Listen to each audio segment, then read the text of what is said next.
Giraffe ಜಿಂಕೆಗೆ ಏನೋ ಹೇಳ್ತಾನೆ. ಆಗ ಜಿಂಕೆ ಹೋಗಿ ಬಚ್ಚಿಟ್ಕೊಳತ್ತೆ. ಆಮೇಲೆ ಜಿರಾಫ್ ತುಂಬಾ ಜೋರಾಗಿ ಕಿರ್ಚ್ತಾ ಆ ಕಡೆ ನಡ್ಕೊಂಡ್ ಹೋಗುತ್ತೆ. ನನ್ನನ್ನ ಕಾಪಾಡಿ, ಆ ವಜ್ರದಿಂದ, ಅದರಿಂದ ನನ್ನ ಕಂಡೀಷನ್ ಹಾಳಾಗಿದೆ. ಅಯ್ಯೋ, ವಜ್ರನೋ? ಅವನು ಶಕ್ತಿ ಅಸ್ತ್ರದ ಬಗ್ಗೆ ಮಾತಾಡ್ತಾ ಇಲ್ಲ ತಾನೆ? ಹಂಗಂತ ಯೋಚನೆ ಮಾಡಿ ಆ ಜಿಂಕೆ ಅವನ ಹತ್ರ ಹೋಗುತ್ತೆ. ಏನಾಯ್ತು ನಿನಗೆ? ಯಾವ ವಜ್ರದ ಬಗ್ಗೆ ಮಾತಾಡ್ತಿದ್ಯಾ? ಎಲ್ಲಿಂದ ವಜ್ರ ಬಂತು ಅಂತ ನನಗೆ ಗೊತ್ತಿಲ್ಲ ಅಣ್ಣ. ಅದಿಲ್ ಬಂದ್ ಕೂಡ್ಲೆ ಎಲ್ಲರಿಗೂ ರೋಗ ಅಂಟೋಗಿದೆ.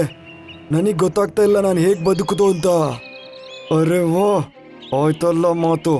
ಅದನ್ ಯೋಚನೆ ಮಾಡಿ ಅದು ಸಂತೋಷವಾಗಿ ಹೇಳುತ್ತೆ. ನನ್ನನ್ನು ಅದ್ರ ಹತ್ರ ಈಗ್ಲೇ ಕರ್ಕೊಂಡೋಗು, ನಾನು ಅದನ್ನ ಹುಡುಕ್ತಾ ಇದ್ದೀನಿ ಗೊತ್ತಾ.